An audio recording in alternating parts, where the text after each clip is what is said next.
네, 오늘 고린도전서 10장 23절에서 11장 1절까지 같이 읽었는데요. 사실 지난 고린도전서 8장부터 계속 이어져 온 얘기가 지금 오늘 이 단락에서 어느 정도 마무리가 되는 것 같습니다. 그러니까 우상 제물을 먹는 문제에 있어서 그것이 옳으냐 그러냐, 그 지식 차원에서 옳으냐 그러냐의 차원에서 접근해서는 안 되고, 그게 과연 유익하냐 유익하지 않느냐 라는 문제로 접근해야 된다. 먹을 자유도 있었고 먹지 않을 자유도 있었습니다. 먹어도 되고 먹지 않아도 됩니다. 그건 어떤 신자가 가지고 있는 어떤 자유의 영역이었습니다. 근데 이 문제가 사실은 쉽지 않기 때문에 사도 바울도 여러 장에 걸쳐서 지금 반복해서 얘기하고 있는 것과 마찬가지로 이 문제 우리가 현실 속에서 적용하기가 사실 만만치 않은 그런 문제가 여기 있다는 것을 우리가 잘 알아야 될 것입니다. 쉽지 않습니다.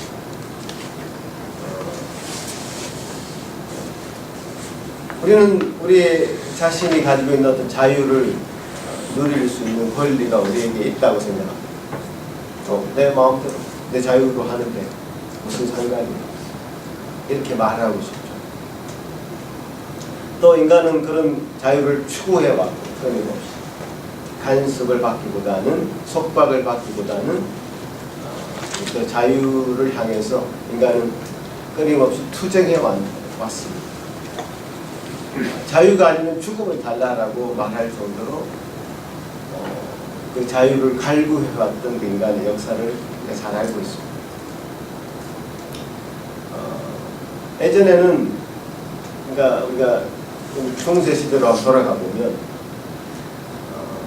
어떤 왕이라는 권력은 왕권 신수설, 그래서 왕이라는 권력은 하나님께로부터 온 것이고, 그 왕이라는 권력을 통해서 그 일반 백성들은 그냥 그 왕이 통치하는 그 통치를 잘 다스림을 잘 받으면 되는 것이었습니다.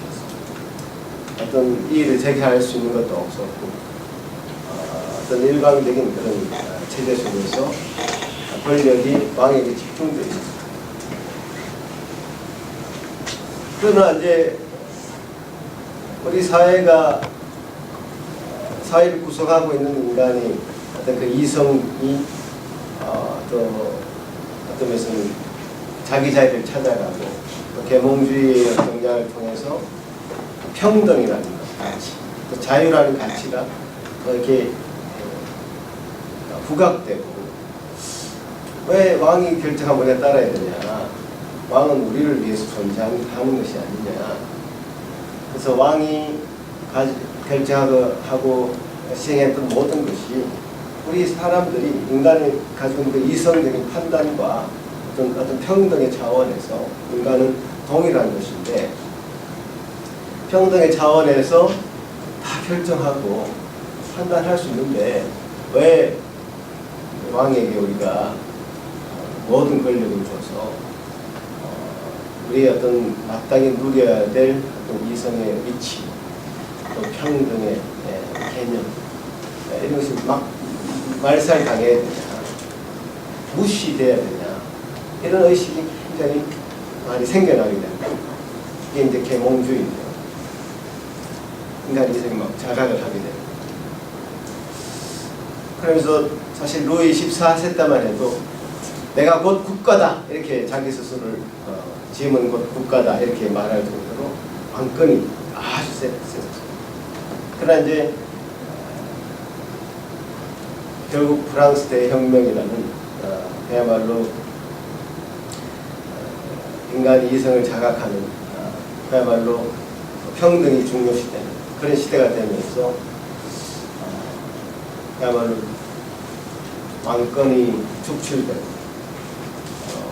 그야말로 단두대에 처해지는 그런 상황도 맞이하게 되면서 굉장히 파급적인 영향을 미쳤고, 프랑스에서 유럽에도 마찬가지고, 그것이 사실 또 미국에도 영향을 미쳤고, 그래서 이제 인간이 왕에게 집중되어 있던 권력이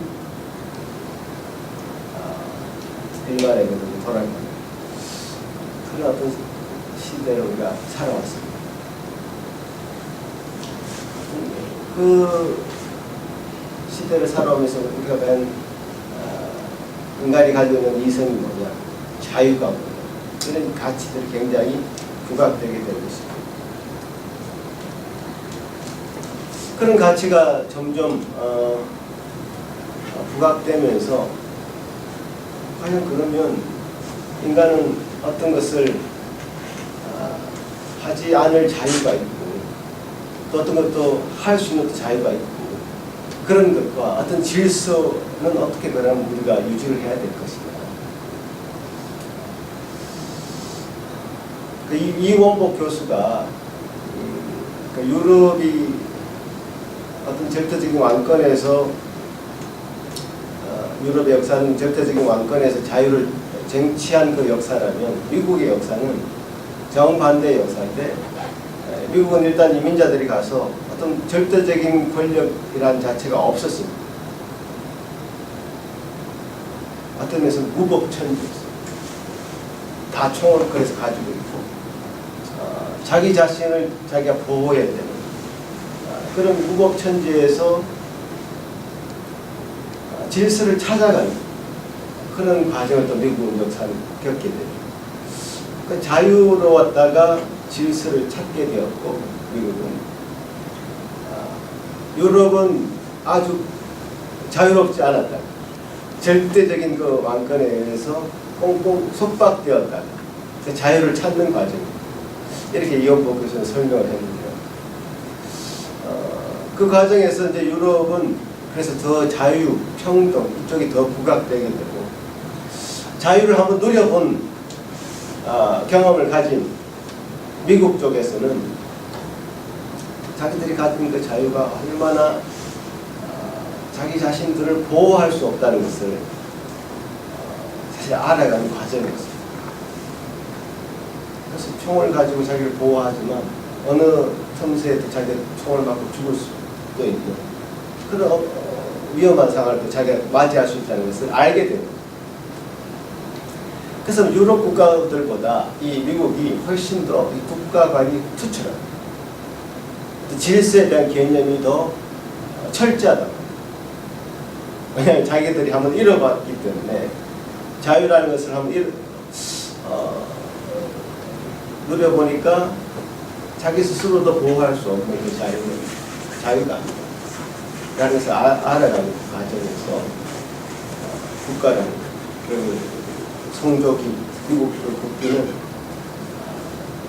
미국인들에게 굉장히 어떤 심볼, 상징, 그래서 그 국가를 심볼을 통해서 미국이 이제 하나가 되는 그런 과정을 미국은 겪게 되고, 유럽 국가는 어쨌든 속박되었다가 풀려난 그런 상황에서 굉장히 그 자유를 지금도 어떤 면에서는 국가 간이나 여러 가지 그 경계가 굉장히 미국보다는 희미하고 흐려져 있습니다. 더 많이 자유로워지고 싶고, 더 인간의 어떤 권리, 인권을 더 주장하고 싶고, 그런 욕구가 아직까지도 유럽 쪽은 더 팽배해져. 그래서 유럽은 어떤 더 많은 어떤 자유를 지금 더 부과하는 것 같습니다. 그래서 참 이 역사를 통해서 봐도 이 자유를 인간이 자유를 쟁취해가는 그 과정과, 또 그 자유가 자기 자신들을 지킬 수 없다는 그 과정을 깨달아가는 그 과정을 어떤 면에서는 이 역사를 통해서 배우게 되는 거죠. 이번 주에 열차가 탈선하는 사건이 한국에서 있었습니다. 저는 열차 여행을 참 좋아하는데요. 왜냐하면 그 안에 참 자유롭게 움직일 수 있기 때문에 쉽게 이동할 수 있습니다. 그 안에서. 그렇지 않습니까? 화장실도 잘 갔다, 편하다. 정해진 선로를 향해서 달리고 있기 때문에 어떤 이동수단보다 열차는 참 편안합니다. 그래서 열차 여행을 참 좋아하죠. 그러나 그 정해진 선로에서 벗어난다면 열차는 보통 대형 사고가 이번에는 뭐 그렇게 대형 사고는 아니었습니다만 한번 열차 사고가 나면 엄청난 사고가 생기게 됩니다. 탈선하는 것이죠. 어떤 정해진 질서의 틀을 벗어나는 그 자유, 그 자유가 가지고 있는 한계를 잘 알아야 합니다. 이번 주에 현성이가 이제 공부를 마치고 이제 여행을 하는 그런 시기여서 알프스에 스키 타러 갔답니다. 그래서 친구들하고 같이 이제 가기로 계획을 했답니다. 스위스는 물가도 비싸니까 뭐든지 이제 같이 하기를 해서 그 뭔가를 코스트를 낮춰야 돼요. 5명이 가기로 했다. 그래서 5명이 한 차를 타고 가고 5명이 거기서 집을 3박 4일 동안 머문 집을 같이 구하고 그래서 이제 하기로 계획을 처음부터 짰어. 그럼 1인당 얼마 분배를 해서 우리가 얘기 잘 하듯이 그렇게 했답니다. 근데 문제는 가기 직전에 어떤 영국애가 뭐 독일에 영국에 뭐 섞여 있을 텐데 자기는 거기서 빠지겠다 이렇게 얘기하고 이제 가기 직전에 자기가 보니까 난 그렇게 스키를 즐기지도 않고 아마 생각해 보니까 별로 유익하지 않을 것 같다 이렇게 얘기를 하는 바람에 그동안 세워놨던 계획이 다 이제 어떤 면에서는 엉클어지게 된 거죠. 그래서 갑자기 얘기를 못하고 장문에 이메일을 썼다. 네가 그렇게 하면 안 된다. 원장이가. 근데 그 아이의 반응은 그걸 왜 네가 간섭을 하냐. 그건 내 자유다 이거죠. 그 반응이 굉장히 살살한 반응이 왔다는 거죠.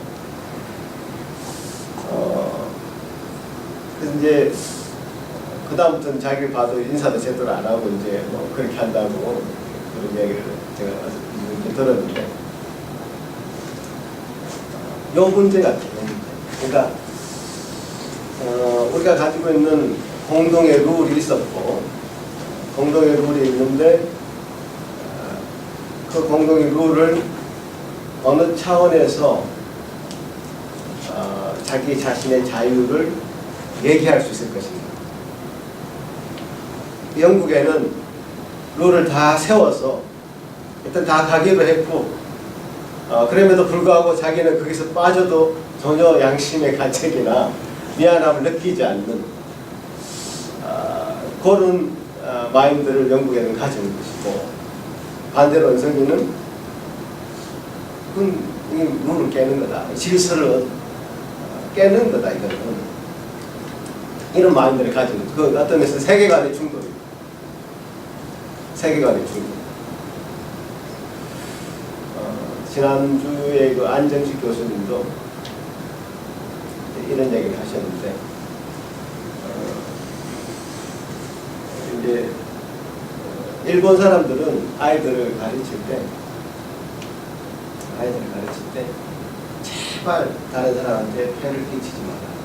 이걸 주요 어떤 내용으로 아이들을 가르친다. 폐를 끼치는 일을 하지 마라. 어떤 면에서는 그러니까 일본은 질서를 잘 갖추고 있다 이렇게 얘기할 수 있죠. 그런데 이 서양 사람들은 낯선 사람일지라도 친절하게 대해라 이렇게 가르쳐요. 낯선 사람일지라도 친절하게 대해라.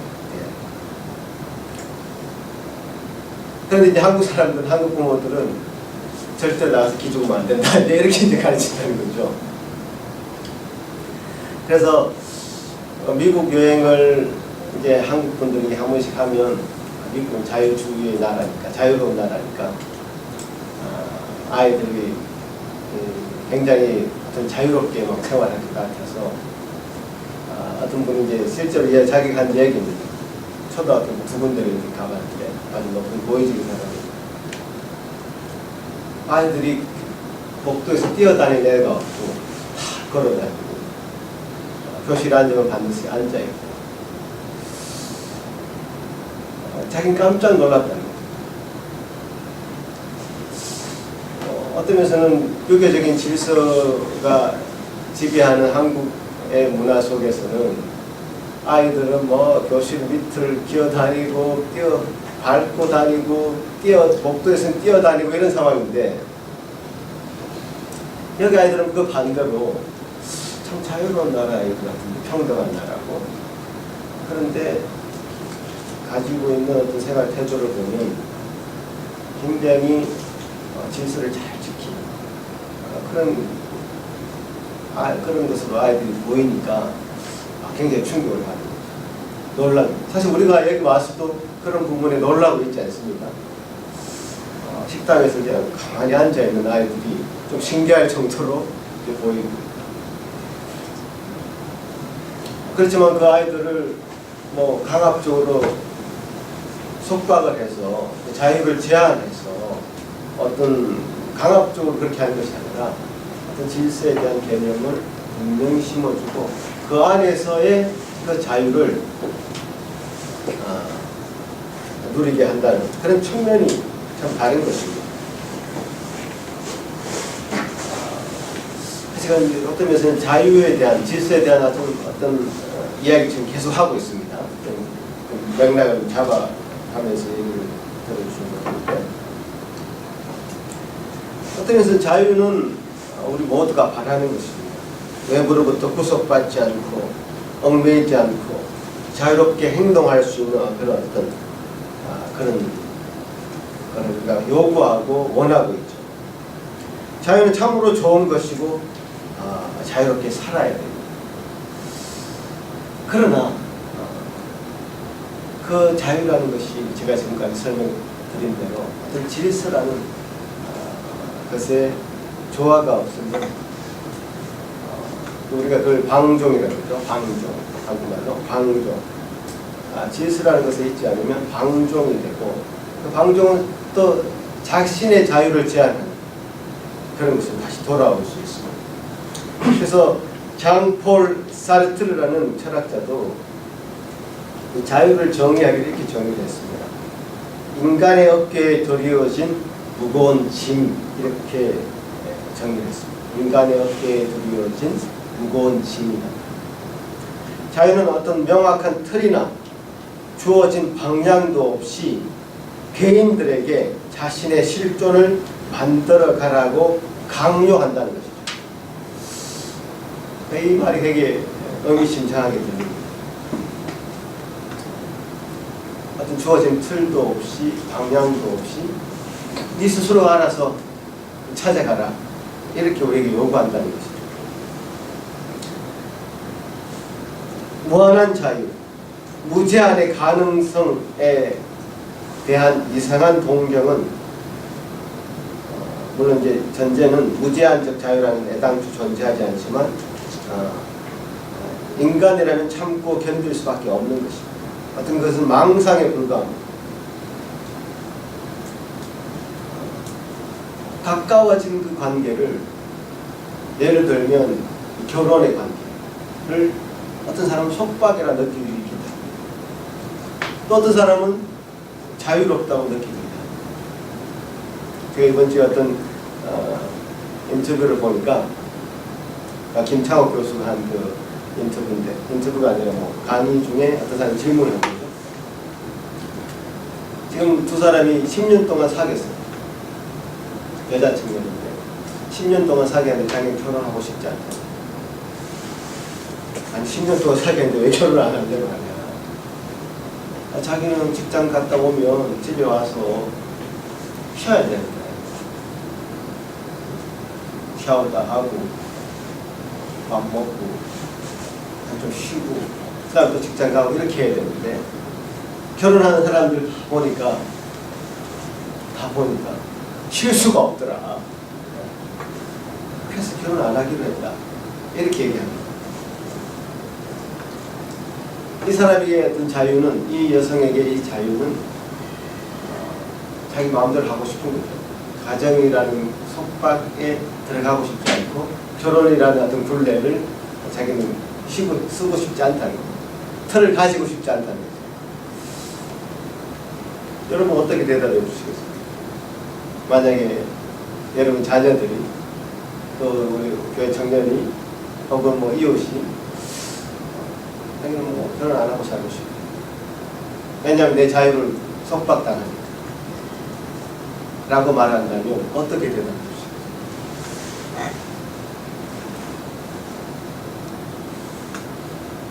그 김창호 교수의 그 대답은 그런 것이었습니다.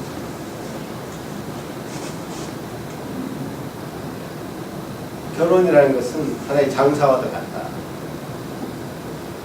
어떤 투자를 해야 되고 그 투자 대비 이윤을 남기는 그런 장사와도 같다. 잃는 것이 있으면 또 얻는 것이 있다.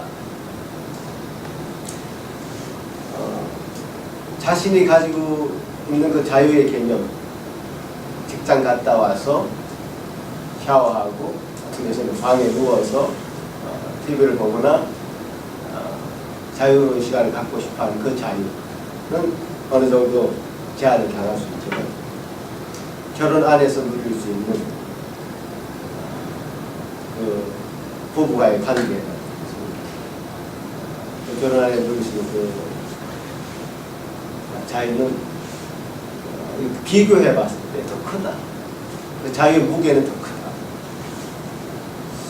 그리고 아이를 가졌을 때와 가지면 너무 힘들겠다. 아이라는 것도 생각하지 않는다. 결혼을 했으나 또 아이를 갖고 싶지 않다. 또 그 아이를 갖는 것 때문에 결혼하고 싶지 않다. 이런 추세가 많다. 아이를 가지는 것도 아이를 가지기 때문에 매이고 참 힘들고 그 양육의 부담을 다 져야 되기 때문에 어렵지만 그 아이로부터 받는 그 기쁨, 가질 수 있는 것, 누릴 수 있는 것이 더 많기 때문에 이것은 지금 단순히 지금 생각하는 그 정도 차원에서 어떤 우물 안에 개구리처럼 갇혀있는 걸 어떤 벗어나야 된다. 이렇게 이제 조언을 해주더라고요. 이 갈등이 사실 있는 겁니다. 우리에게도 하나님 앞에서 우리가 참 마음껏 살고 싶은데 마음껏 누리고 싶은데 우리 신자들은 주일이면 또 이게 예배드리러 와야 되고 또 하지 말라는 것이 다른 세상 사람들보다 훨씬 많습니다. 어떤 것은 속박당한다고 생각할 수도 있고 제한당한다고 생각할 수도 있습니다. 그것이 싫어서 기독교를 싫어할 수도 있습니다. 세상 사람들은. 또 교회 생활을 오래 한 사람일지라도 이제 더 이상 이렇게 살고 싶지 않다. 내 마음대로 살고 싶다. 이렇게 하면서 교회 밖으로 나갈 수도 있습니다. 자기가 가지고 어떤 자유의 어떤 한계가 있고 그 안에서 이제 갇혀서 생각하는 거죠.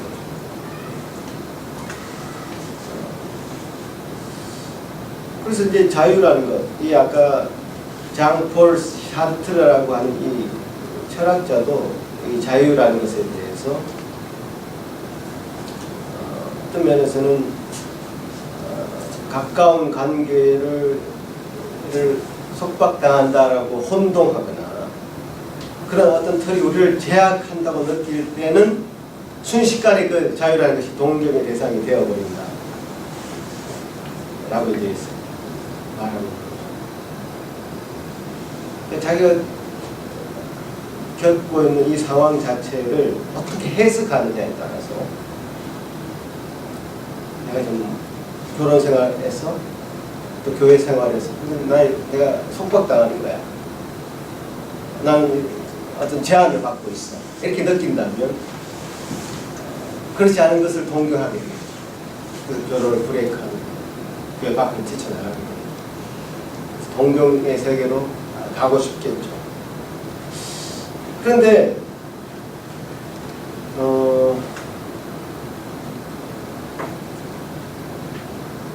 이런 경우를 한번 생각해 봐야 됩니다. 사람들이 집에서 나와서 길거리를 자유롭게 돌아다니고, 이 참 여행의 자유, 또 거주의 자유, 그런 거 아니겠습니까? 그런 것이 제한당하면 얼마나 힘들까. 이번 주에 또 제가 본 그 탐사 보도에 이런 얘기가 있었습니다. 대체 복무하는 그 중에 하나가 외양 어선이 아니라 외양 상선 같은 걸 타는 대체 복무도 있답니다. 수산대 같은 데 졸업하면 한 3년 정도 배를 타면 군대에 안 가도 되는 그런 제도가 있는 거죠. 그래서 이 배를 3년 동안 타고 오면 이제 경력도 쌓이기도 하고 어느 정도 이제 자기 그 다음 발판이 되니까 그걸 많이 선호하는 것 같습니다. 그런데 그 안에 같이 있던 사람이 그 탔던 대체 복무자가 자살하는 사건이 있었어요. 왜? 그 안에 22명 정도가 배를 같이 타는데 갇힌 공간이에요. 갇힌 공간에서 어떤 상관과 관계가 틀어지면 해소할 데가 없어집니다. 그 상관이 자기가 어떤 걸 했냐면 지금 인터넷을 뭘 검색하는지 그것까지도 다 검열을 하고 아주 속박을 하는 것 같아요. 또 이제 그 같이 있는 공간에서 망망대해를 이제 가다 보니까 뭐 해소할 장소도 없고 사람도 너무 힘들 것 같다는 생각이 들어요. 그래서 결국 유서를 남기고 자살했었어요. 어떤 것은 말할 수 있는 자유, 내가 어떤 것을 볼 자유, 어떤 거리를 걸을 자유, 여행의 자유, 이런 것은 인간이 가지고 있는 기본적인 자유인데 쉽게 예를 들어서 우리가 어떤 거리를 걷는다, 길을 갖는다 했을 때 마음껏 걸을 수 있는 자유가 유지된다면 그 거리에 강도떼들이 덕실되고 그래서 어느든지 사람을 찔러서 죽이고 돈을 뺏어가는 이런 상황이 된다면 어떻게 마음대로 걷겠냐. 질서라는 것이 유지되지 않는다면 그 자유는 더 이상의 자유가 아니다. 자유는 방치하면서 탄생하는 것이 아니라 그걸 유지하고 지켜나가려는 노력이 있어야만 존재할 수 있다. 이런 얘기죠. 어떤 자유에 대한 굉장히 거대한 담론을 좀 제가 얘기하고 있는데요. 갈라디아서에서도 이렇게 얘기합니다. 그리스도께서 우리로 자유케 하려고 자유를 주셨으니 그러므로 굳게 서서는 다시는 종의 멍에를 매지 말라. 그러니까 우리에게 참 자유를 주셨어. 그 주신 자유를 누리기를 원하시고 하나님 우리에게 누리기를 원하는데 하나님께서 원하시는 그 자유를 누리려면 조건이 있습니다. 다시 종의 멍에를 매서는 그게 무슨 말인가 하면 우리가 얻은 그 자유는 어떤 것으로부터의 자유였습니다. 어떤 것으로부터의 자유. 우리가 그동안 지배받았던 어떤 속박당했던 어떤 것으로부터의 자유였다. 우리가 그동안 섬기고 종로를 했던 어떤 대상이 있었는데 그것으로부터 우리가 자유함을 누려야 된다. 이런 의미입니다. 그 어떤 것은 바로 사탄이었습니다. 이 세상을 지배하는 악한 세력이었습니다. 이 세상에 우리 인간은 마음껏 부려먹었던 그 인간을 조종했던 그 사탄의 세력으로부터 종노릇을 멈추고 그것으로부터 자유하라라고 하는 그 자유선언이었죠. 그 자유의 선언을 우리가 우리 허락받았고 그 자유를 누리도록 우리를 불렀습니다. 그래서 갈라디아서 5장 13절에 이렇게 이어갑니다. 형제들아 너희가 자유를 위하여 부르심을 입었으나 그러나 그 자유로 육체의 기회로 삼지 말고 오직 사랑으로 서로 종노릇하라 이렇게 권면합니다. 자유를 육체로 기회로 삼지 마라. 내가 자유로우면 결혼되라는 속박도 없고 신앙생활이라고 하는 교회생활이라고 하는 이 속박도 없어진다면 내가 마음껏 할 거야. 내가 원하는 거 무조건 할 거야. 자, 그게 어떤 길이겠습니까? 다시 종노릇하는 길이고 다시 육체의 기회로 삼는 길. 그러니까 우리 인간에게 아까 장폴 사르트르도 이런 얘기를 했지만 인간에게 원초적인 어떤 자유라는 것은 사실 없었어요. 어떤 것에든지 속박당하고 살 수밖에 없습니다. 사탄에게 속박당하든지 어떤 면에서는 이게 뭐 속박이라는 단어가 어울리진 않지만 하나님께 속박당하든지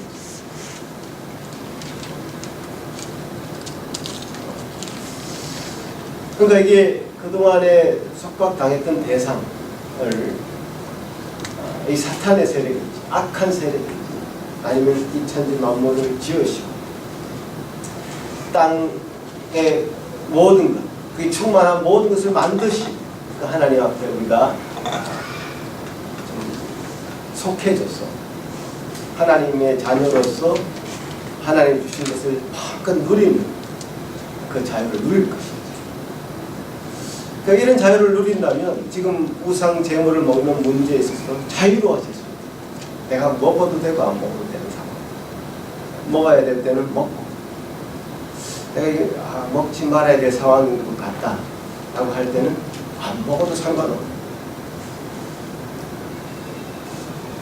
그러니까 우리는 성경에서 먹어라 이렇게 얘기해 주면 좋겠고 아니면 먹지 마라 얘기해 주면 좋겠는데 어떨 때는 먹으라 그러고 어떨 때는 먹지 말라고 하니까 이게 어려운 건데요. 근데 이 자유의 영역에서는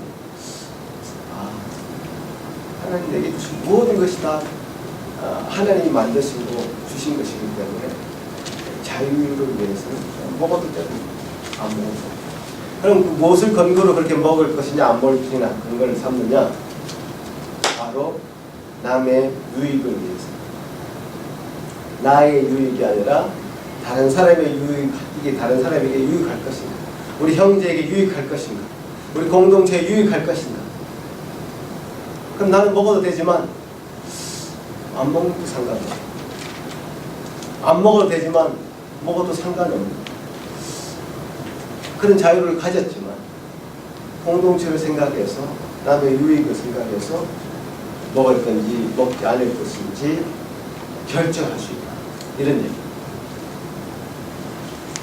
그러니까 어떤 면에서는 굉장히 케이스 바이 케이스가 됩니다. 상황에 따라 결정할 수 있게 됩니다. 상황에 따라 먹어야 되고 안 먹어야 되는 것을 결정할 수 있게 됩니다. 그러니까 어떤 먹는 사람들은 안 먹는 사람들에 대해서 비판할 필요가 없고요. 안 먹는 사람은 먹는 사람을 향해서 정지할 필요가 없는 것입니다. 이렇게 해도 되고 저렇게 해도 되는 상황입니다. 그러나 다만 하나님께서 원하시는 방법은 그것이 과연 공동체의 또 이 이웃들에게 형제들에게 유익할 것인가 그렇게 하지 않을 것인가 그게 유일한 근거가 된다 이렇게 얘기하는 것입니다.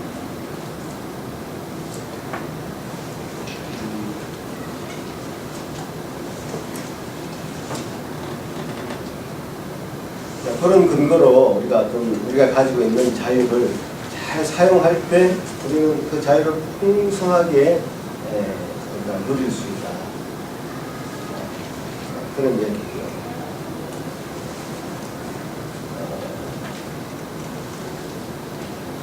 그러니까 이 자유는 우리에게 주신 이 질서, 하나님이 주신 그 법, 하나님이 우리에게 마련해 주신 터전에서 더 자유로울 수 있습니다.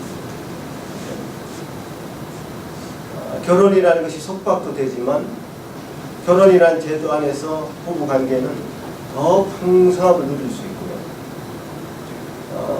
결혼 밖에서는 굉장히 지금 많이 자유로워졌지만 사람들이 자유롭게 행동하고 싶어 하지만 그것은 아주 인간적인 어떤 죄책감을 유발하게 되는 그런 상황이 되듯이 질서의 어떤 조화 속에서 자유는 더 풍성하게 누릴 수 있다 이렇게 알 수 있습니다. 예수님이 이 부분에 대해서 한 말씀 하신 게 있는데 그 상황이 어떤 상황이었냐면 이 상황은 복음서를 한번 찾아가면서 얘기를 했으면 좋겠습니다. 요한복음 8장입니다.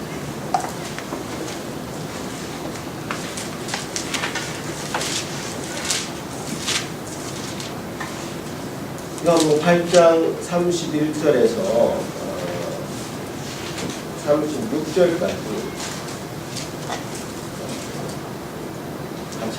같이 읽어보겠습니다. 시작.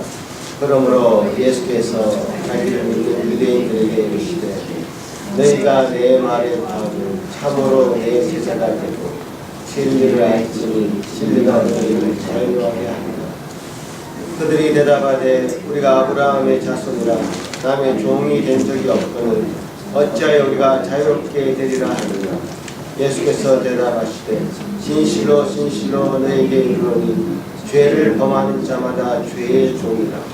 종은 영원히 집에 거하지 못하되 아들은 영원히 거하나니 그러므로 아들이 너희를 자유롭게 하면 너희가 참으로 자유로우리라. 자유 선언을 하셨는데요. 근데 전제 조건들이 있습니다. 이 자유는 너희가 내 말에 거하면 참으로 내 제자가 되고 진리를 알면 그 진리가 너희를 자유케 하리라. 이렇게 조건들을 달아놓으셨습니다. 이 조건들이라는 것은 우리 어떤 지적인 의미로만 자유라는 그런 거야. 이렇게 지적인 것으로만 진리를 아는 것으로만 충분하지 않습니다.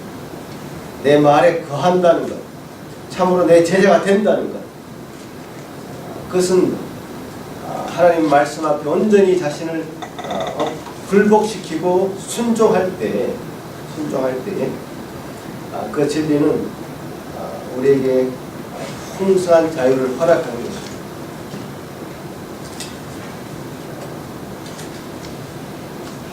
한마디로 쉽게 얘기하자면 성경의 가르침을 따라서 살아가는 그 삶이야말로 우리에게 깊은 자유를 누리게 해주는 그런이다. 어떤 무수한 죄악에서 우리를 자유롭게 만들어줍니다. 복음이 우리에게 들어왔을 때는 어떤 죄책과 정죄에서 해방되어서 하나님의 그 아들의 그 자유함으로 우리를 초대해 주십니다. 죄책, 정죄, 무거운 짐을 우리가 벗게 되는 것입니다. 하나님의 아들, 그야말로 주인의 아들로서 죄로부터 해방되게 되는 것입니다. 그 죄가 우리 삶을 더 이상 주장하지 못하게 되는 것입니다. 율법에서 해방되는 것입니다. 무법자가 아니라 그리스도의 법에 속하게 되는 것입니다. 형벌에 대한 두려움이 아니라 구주에 대한 사랑의 거룩한 동기에서 우리가 주님의 법을 순종하게 되는 것입니다. 완전한 사랑은 두려움을 내어쫓습니다. 두려움으로부터 해방을 누리게 됩니다. 하나님은 이제 온전한 심판관이 아니라 우리를 사랑하는 아버지가 되십니다. 사단의 속박에서 해방되게 됩니다. 더 이상 그들은 우리를 마음껏 이끌지 못하게 될 것입니다. 그러니까 그 말씀 안에 거한다는 사실은 이런 놀라운 자유함을 우리에게 허락하고 하나님 존전에서 놀라운 풍요함을 누리게 되는 것입니다. 그래서 요한복음에서 이 바리새인들과의 이 대화를 통해서 이들은 진정한 자유, 하나님 아들로서의 그 자유를 누리고 있는 사람이라기보다는 두려움에 근거한, 엄한 하나님의 그 율법에 근거한 그 자유를 누리기보다는 두려움으로 어떤 일을 행한다고 생각을 했고요. 하나님 안에서 참 자유를 누리는 자는 참으로 복음 안에서 온전히 자신의 위치를 깨닫고 하나님이 원하시는 자리로 들어갈 때 참 자유를 누릴 수 있다고 우리에게 예수 그리스도는 말씀해 주고 있는 것입니다. 요한복음 15장에 가보시면 예수님 이런 말씀을 하시죠.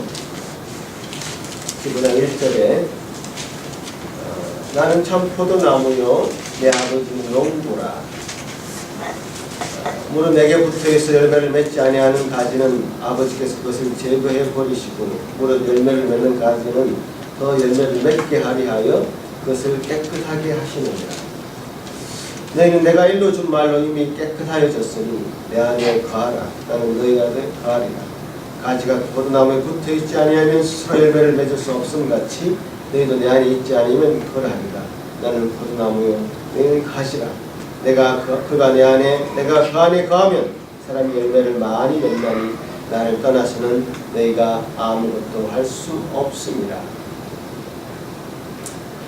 가지가 자유롭고 싶어서 나는 이 나무에서 떨어져 나갈래 라고 그렇게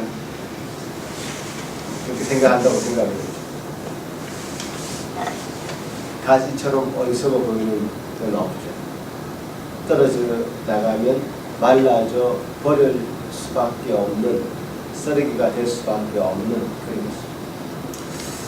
그 자유란 진정한 자유란 포도나무 대신 그리스도에게 잘 붙은, 그래서 거기서 나오는 진액을 잘 공급받아서 그 안에서 참 풍성한 자유를 누리시고 물고기가 물 안에서 참 자유롭듯이 하나님 말씀 안에서 우리가 이렇게 정말 뛰어놀 수 있고 헤엄칠 수 있고 그 안에서 참 우리가 상상할 수 있는 모든 것을 행할 수 있는 자유는 우리에게 주어져 있습니다. 그 자유를 버리고 다시 육체의 기회로 삼는 종로로 타는 사탄에게 종로로 타는 그런 어리석은 눈을 범하지 않아야 될 것입니다. 포도나무 대신 그 주님 앞에 잘 붙어 있어서 자유로 정말 진리 안의 자유로 영혼들이 되시고 그 안에서 풍성한 열매도 자연스럽게 맺는 저와 여러분이 됐으면 좋겠습니다. 기도하겠습니다. 아버지 하나님 감사합니다. 주님 우리에게 주신 그 자유를 육체의 기회로 삼는 어리석은 우리가 범치 않기를 원합니다.